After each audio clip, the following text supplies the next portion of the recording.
Let's take a look at the creation stories. Yes, stories, plural, not just one.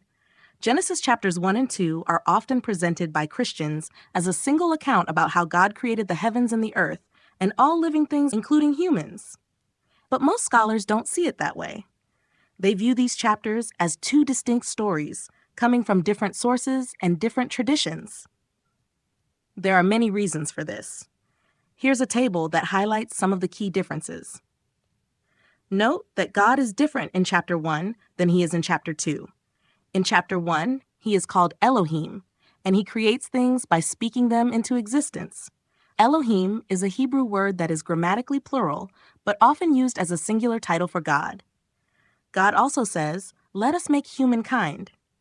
Scholars say that the us here is similar to the royal we that monarchs, particularly English ones, use. Christians read this and think the us is God and Jesus. That's something we can discuss another time, perhaps. Now compare that to Genesis 2.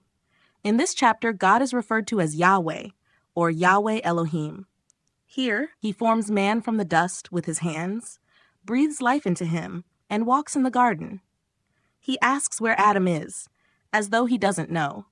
He creates animals as possible companions for Adam, seemingly by trial and error, before finally making Eve. This portrayal of God is much more human-like and less all-knowing. He is not perfect. What we're seeing here is an example of how different traditions were woven together in the Pentateuch, the first 5 books of the Bible. Sometimes the stories are interleaved, and sometimes, like in this case, they're placed back to back. At a glance, it may look like one continuous story, until you examine the details. Interestingly, scholars generally agree that Genesis 1 is the later composition, likely written during or after the Babylonian exile, while Genesis 2 is the older story, rooted in earlier Israelite traditions. It's also worth noting that some Bible translations, including the New World Translation, try to smooth over the differences. In Genesis 2:19, many versions translate the Hebrew as, "God had formed the animals," implying that the animals were already created. But in Hebrew, the text simply says, "God formed," present tense.